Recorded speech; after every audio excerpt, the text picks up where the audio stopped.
Well, hello, everyone. Hope you're all doing well. Welcome to another episode of The Current. As always, we've got some real talk on some real topics.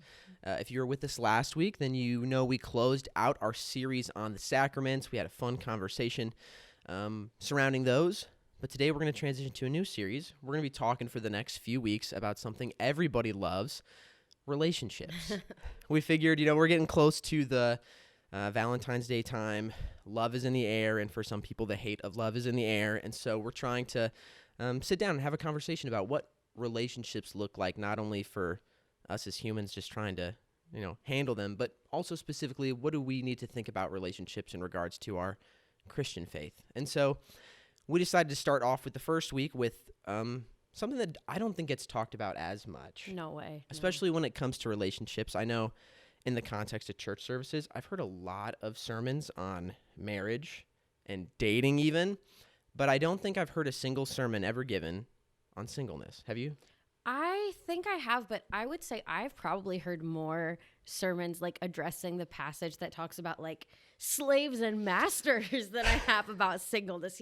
I have heard a couple really good ones, but nothing like, like talking about marriage, talking about dating, talking about sex. No one wants to talk about the single ladies or single men, gentlemen. I don't know. Both and.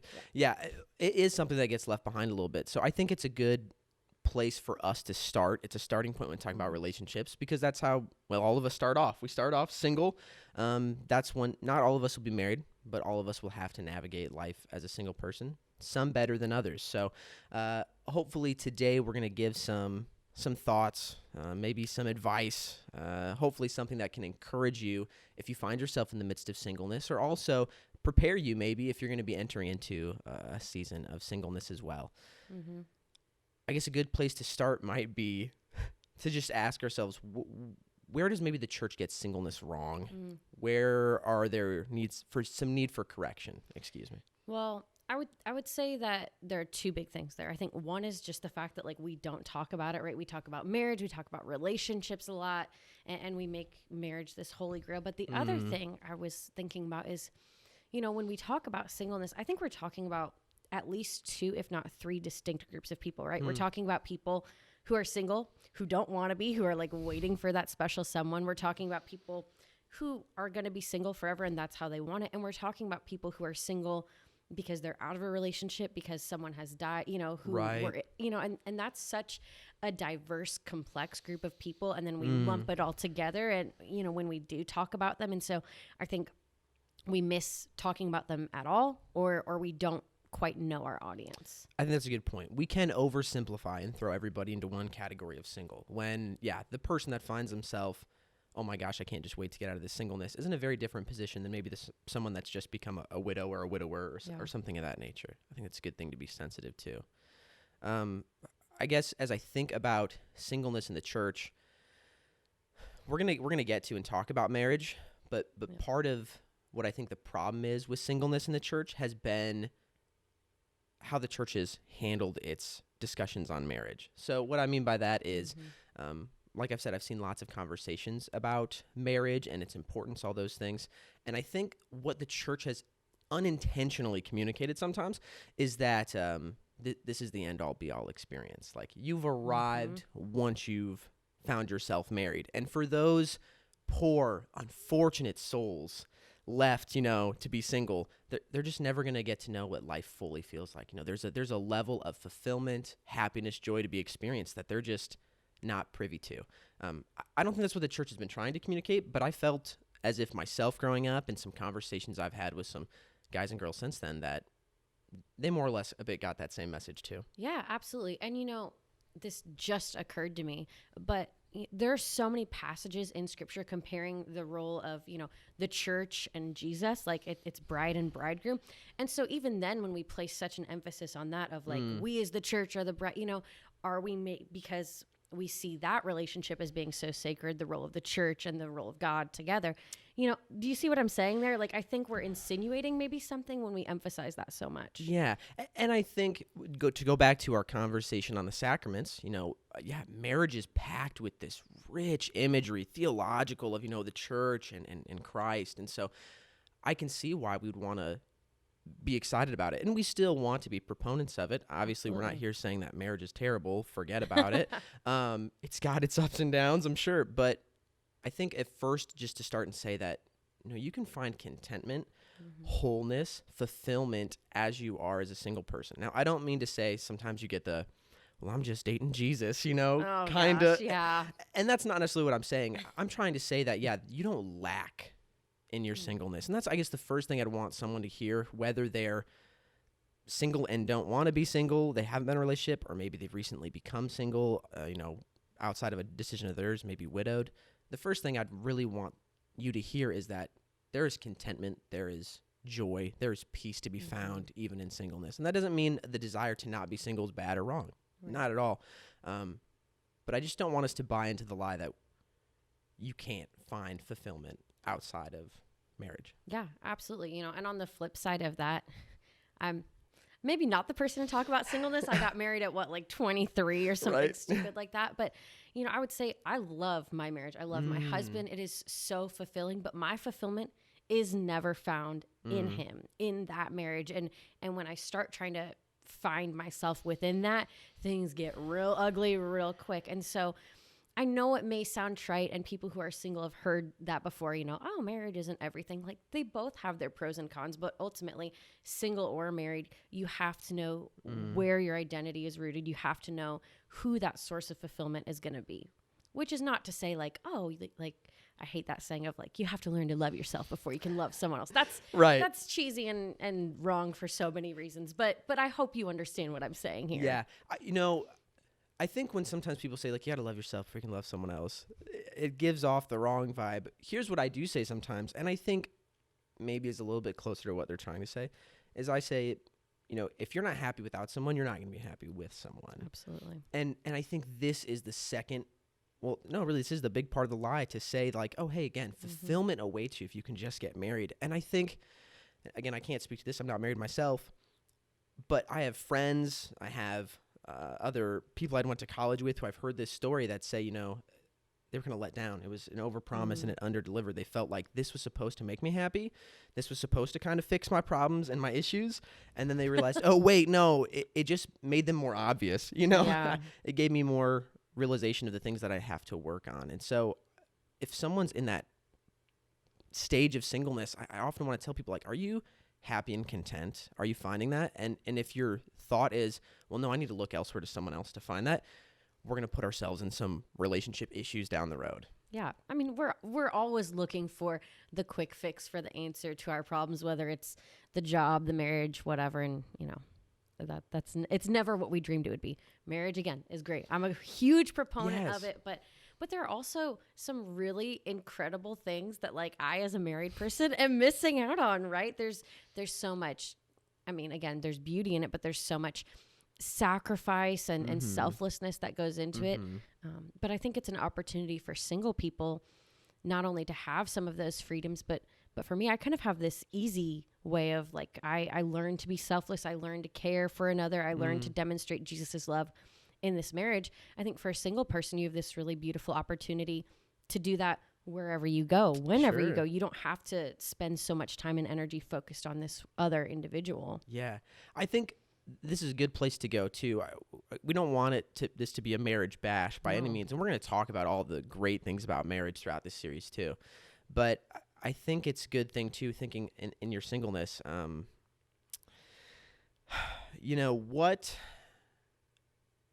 what are the benefits that come with it? I guess I want to say we spend so much time talking about how great marriage is, all those things. To hear someone cast singleness in a positive light and seeing some of the benefits there is a different thing maybe for a lot of people. So what are some of the benefits that come along with singleness, or why choose it? And obviously some people might not choose it, but why find joy in the midst of it? What are some other good things? Well, why don't you start that off, Curtis? Come on, you're the single one here. That's right. I'd love to. You're not married. So for me, my mind jumps instantly to a passage in Corinthians where Paul starts talking about marriage. And so there's a couple of instances. Again, we can talk about tons of portions of Scripture that speak about the importance, the beauty, the significance of marriage. But there are portions of Scripture, too, that draw us to consider the single life and its potential importance, too.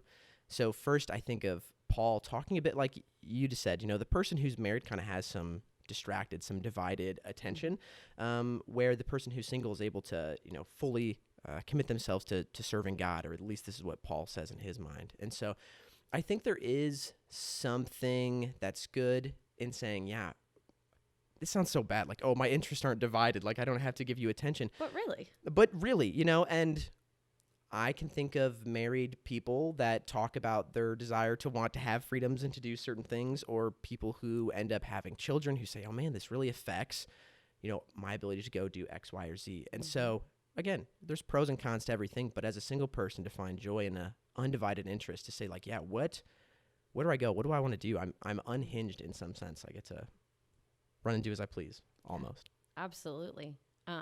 One thing, you and I had kind of talked about this before we got into this, but I think that women now in this day and age are also finally maybe starting to see even more of that idea and feel that freedom. I mean, obviously, culturally, society, for years and years and years, women couldn't support themselves without a man around. And then even, beyond that, growing up, there are these fairy tale visions, and like every movie ends with a wedding, like that's the happy ending. But even now, like I'm seeing more and more people speak out and saying like, if that's what you want, you can find fulfillment outside of a marriage. You can support yourself. You can have a full joy-filled life. You can pursue your passions and have an incredibly full life, I guess is what I want to go to as a single woman. And yes, there will always be some things missing, but that's, choosing a life path. If you choose this path, then you can't have these other things. And so I think that's something even newer, I would say in the last 10 years, really, in our culture, which is for me exciting. Again, not that I felt like, oh, I had to be married. Like, right. To be clear, that was a choice, and I love that. But I think more and more women are realizing that not only is this an option that like people say, okay, yes, it's an option, but they're seeing it lived out in other women around them. I think that's a great point. It blows my, even you just saying things like the last 10 years, it blows my mind to think just how recent of an option this really is for women. Again, you could exist as a single woman in society previously, but lots and lots of cons, lots and lots of difficulty in trying to navigate the world. Your well-being, your all sorts of stuff was tied to a marriage and a man. So I think, maybe giving some women an opportunity to be excited about the fact, like, hey, this is something that's never really been afforded to me before. How can I live into that and experience it in ways that, women like myself haven't previously been able to? Yeah, that's absolutely. So good. I think we can't talk about singleness without talking about Jesus and talking about the fact that he was a single dude. Allegedly, the wife of Jesus. Depends on which historical fiction you want to read. True, very true. Which you did. We won't even go there. No, we won't go there. Jesus, as far as we know, and I'd be willing to bet a lot of money on it, never had himself a wife. Now, I think this is important, not as a statement. Again, Jesus speaks on marriage, speaks about it as something that's good, but he himself was never a participant in it. And we find that some of the apostles weren't either. And so we have to ask ourselves, okay, were these people lacking? What, if these people are close to Jesus and Jesus is God himself, and if marriage is the pinnacle of existence, why wouldn't Jesus' first thing to be run and find himself a wife, Yeah. I think it's, again, just another way for us to look as Christians and say, wow, here is Jesus, the most joy-filled, satisfied, sustained person that's ever walked the earth. And he did so without the aid of a romantic relationship.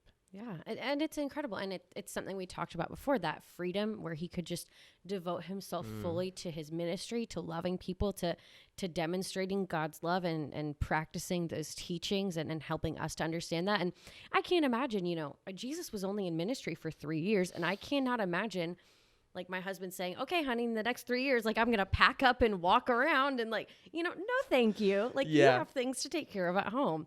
But he had the freedom to do that and just give of himself so freely, every moment of every day to his disciples and those who would follow him and the people he got to teach. Yeah. And it's good to see that, like, Jesus thinks of singleness sometimes as a worthy cause. He talks about how like some are born eunuchs and some are eunuchs for the sake of the kingdom. This idea of, even in talking about sacraments, I'm not someone that thinks holy orders requires celibacy. But I think the Catholic position on that shows this idea that, yeah, there's something beautiful in singleness and ability to devote yourself fully to God, to all those things that we just can't do as a single person. Now, I want to say when Paul talks about in Corinthians about how it's better not to be married, and if you can handle it, just go ahead and don't do it. And I have some people that come up and talk to me and say, well, is this Paul saying like marriage is bad? And I want to, again, say this isn't a marriage bash. Marriage is good. And I think in Paul's mind, Jesus was coming back in a hot second, like very, very soon. Right. Things are needing to get in order. We don't have time to be worried about like some civilian life. Things are going down. I think in seeing that, hey, Jesus's return was a bit more delayed, and they're having to wrestle now and think, okay, it's not happening as soon as we wanted to, or we thought it would. Let's adjust some of our theological scheme. And so I think in that moment, Paul is expecting something very quickly. I think should he have known how much time there was going to be, I don't know if he would have spoken as harshly, but I think the point still stands that there is beauty to be found in singleness for sure. I kind of want to counter that. Yes, hit me with it.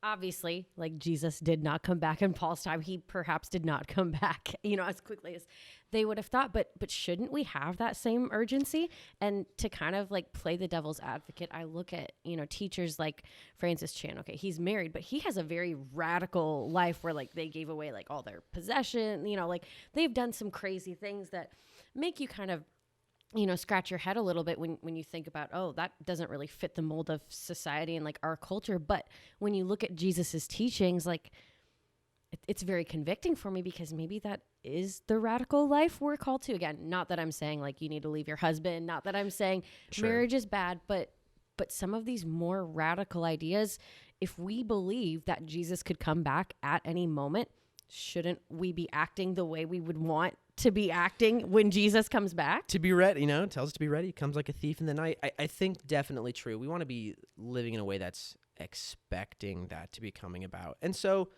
true, maybe some people say in the midst of this that like, yeah, what it looks like for me to be preparedness and to be living that fully and as well as I can is to forego marriage, which I think is a fine conclusion too. I want to take a moment. This might be taking a step back, but I really want the chance to discuss this. We talked about kind of the lie that marriage is the end-all, be-all. And we've talked about how that's kind of somewhat come up and been presented in the church, maybe through some of its teachings on marriage. But I'd love to say, even outside the church, that's kind of a big narrative that's bought into. I think maybe even more so when it's like, hey, we have no God. What do we got? We've got love and relationships. This is all of it, Why do you think just the broader culture can get swept up in that idea too? That like, man, if I'm not married, what's the point?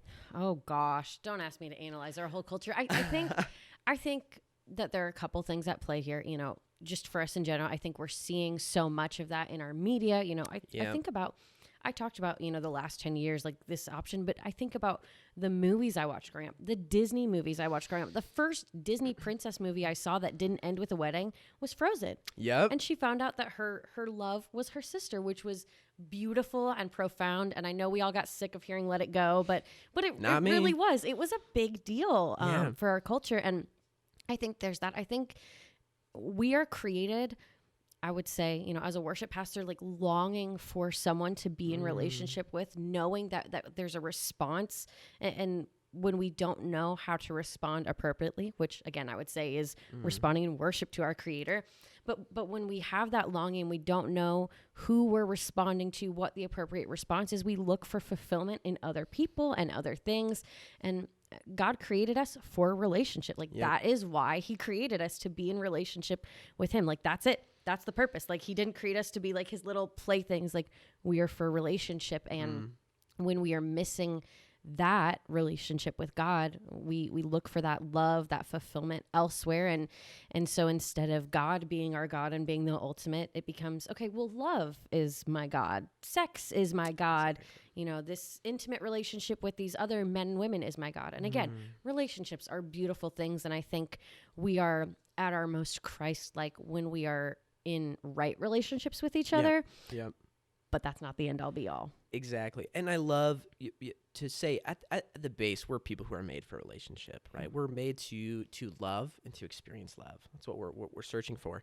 And yeah, when we turn away, or necessarily, I don't want to say turn away, but when we're not finding that love, that satisfaction in its actual root where it's supposed to be, then yeah, we go off and we find just shallow, just sort of substitutes for it that don't quite fully fit and fill. And that's why I think, for me, the desire to love, to see marriage is a good, right, and proper thing, and it's a signpost towards what it's ultimately supposed to be, right? It's our experience of loving and being loved terminates in the experiencing the love of God. And so understanding that, like, yeah, our marriage is something that fits into that scheme and is supposed to reflect it, and it can work healthy in that ways. But when you're thinking, yeah, this is it, you run into some problems. I'm so glad you brought up Disney, because that was my first thought too.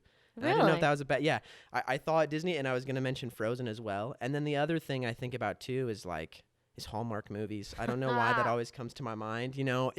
I think it's because the formula for most Hallmark movies I've seen is like, enter female or male who's like troubled and has some problems or whatever, and then they go off to this other little town where they meet this other person, and then they kind of do their back and forth thing, but then they end up falling in love, and all is right with the world. And yes. How are we supposed to watch this story and iterations of this story like 50, 100, 200 times without walking away saying like, oh my gosh, I just need to find that guy. I just need to find that girl. That's all it is. And when you find them, you will finally love Christmas again. Oh, yes. You cannot forget that part. The gospel of Hallmark. You find yourself some sort of deep love with other person, and then, yeah, you also rediscover your love for Christmas. Yeah. Great movies, but I just don't know that it's great life advice. No, again, but they are very fun. They are very emotionally fulfilling. I don't know if that's the right word, but it's good fluff. It's good to have on in the background. Yeah, I'm not saying we need to boycott Hallmark. I don't think you'll catch me watching a Hallmark movie anytime soon, but that's fine. It's okay. I just want us to be people who can separate the wheat from the chaff a bit and engage with it for what it is, like a good, wholesome, uplifting kind of story, but don't think like this is the roadmap for life. Yeah, absolutely. Okay, well, we said a lot. Maybe to sort of wind this down, I'd love to just offer some encouragement or advice to people who find themselves maybe in a state of singleness. If you could say one or two things to that person, what comes to mind? Yeah, I think we spend a lot of time extolling the virtues of singleness. But what I would say to the single people who are listening to this or watching this is, it doesn't diminish the longing that you might have. You're mourning the loss of a relationship. You're longing for a relationship. And if that's a desire that you have, that is still a good and noble thing. There's nothing wrong with wanting, to be married, with wanting that significant other, with wanting to be seen and known and valued and loved by another human being. That is a beautiful thing. We just want you to know that that's not the only thing. Yes. And so don't hear us making that, making light of that, because it is a big deal, and we understand that. But we just want you to know that if you don't find that, or if you do, there's still love and fulfillment and so much more that is important and beautiful and lovely outside of that. Yeah, that's so good. I feel like you took most of what I wanted to say anyway. We're on the same page here. And I'd encourage, for the people who find themselves entering into a season of singleness, not by choice. Maybe, you just got dumped, or you're in this space right now. I'd encourage you to, use this as some, I don't want to call it like an eat, pray, love kind of deal. Go off and find yourself kind of.